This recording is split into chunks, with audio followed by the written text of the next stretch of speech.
We are Onyx Imaging. We are the highest rated and most reviewed printer service center in Oklahoma. Hey there YouTubers, it's your girl Brett over here at Onyx. Today I'm going to show you how to clean a scanner glass. And I'm working with an HP Color LaserJet Pro MFP M283fdw. So first thing first, lift the top hatch for your scanner. And then what you want to do is you want to take your favorite glass cleaner and a lint-free cloth. You want to put the glass cleaner on the cloth. You never want to put it directly onto the scanner.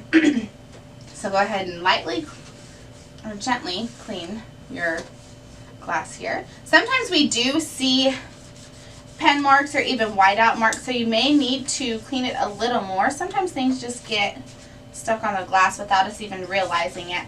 If you're seeing a lot of defects when you're using the flatbed, which would be this part for your scanner, then I would focus more on the bigger piece of glass.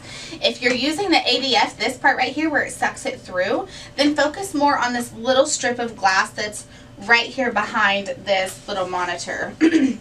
So go ahead and clean that. If you guys are still seeing defects, it might be time to put your printer in for a service. If you guys are in need of any supplies or quotes, give your girl Brett a call and have a great day.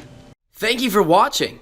If you're interested in how you can receive free labor on all of your service calls, as well as how to qualify for free printer upgrades, contact us today. We are here for all of your printer and office supply needs.